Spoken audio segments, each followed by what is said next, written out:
Bismillahirrahmanirrahim. Wassalatu wassalamu ala asyrafil anbiya'i wal mursalin Sayyidina Muhammadin wa ala alihi wa ashabihi ajmain, amma ba'd. Puji dan syukur atas kehadirat Allah Subhanahu wa taala, sehingga pada kesempatan kali ini saya Aureliananda dengan NIM 0620220009 dalam rangka untuk memenuhi mata kuliah dan tugas dari dosen pengampu Sukmawati Sultan Syahrir SEMM. Oleh karena itu, pada kesempatan kali ini saya akan membahas tentang decision making and problem solving. Nah, decision making and problem solving ini dalam pengambilan keputusan membutuhkan beberapa pertimbangan. Nah, pertimbangan apa saja itu? Kita harus memahami apa itu problem solving. Nah, problem solving ini adalah proses berpikir manusia dalam rangka menyelesaikan dan menghadapi permasalahan yang sementara. Nah, kalau decision making, apakah decision making itu? Decision making adalah kemampuan manusia dalam pengambilan keputusan untuk menyelesaikan permasalahan. Nah, permasalahan, ya, keputusan untuk menyelesaikan permasalahan yang ada.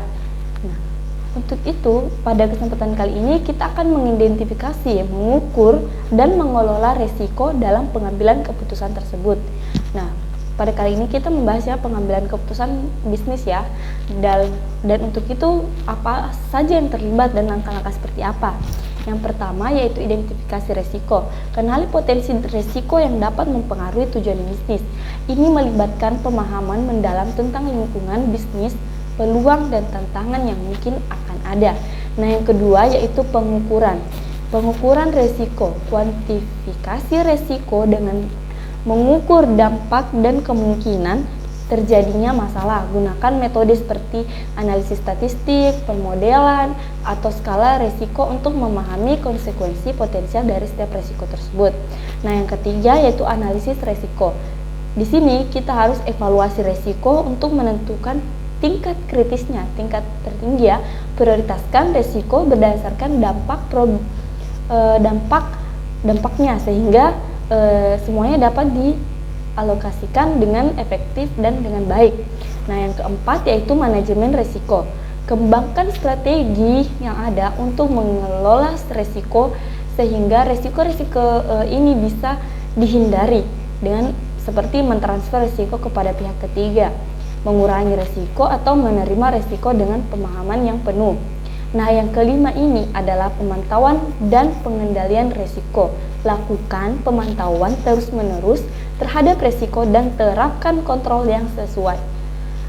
Di sini pastikan rencana manajemen resiko ini terus diperbarui atau dikembangkan secara berkala sesuai dengan perubahan kondisi bisnis yang ada yang kita miliki.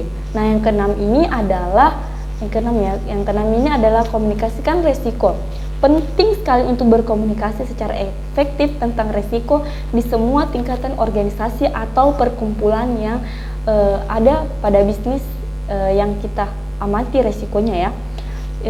Dengan ini kita bisa membantu memastikan bahwa semua kepentingan atau semua yang ada dalam bisnis itu bisa terencana atau terkelola resikonya. Nah, ingatlah juga bahwa manajemen risiko itu adalah proses berkelanjutan yang perlu diintegrasikan ke dalam keputusan bisnis. Itu pun juga bisa dalam sehari-hari ataupun dalam organisasi tersebut.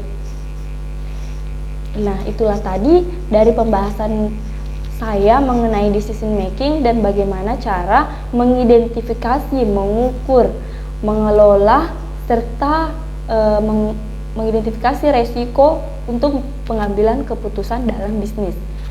Itulah tadi dari penjelasan saya. Kurangnya mohon dimaafkan. Wabillahi taufiq wal hidayah. Wassalamualaikum warahmatullahi wabarakatuh.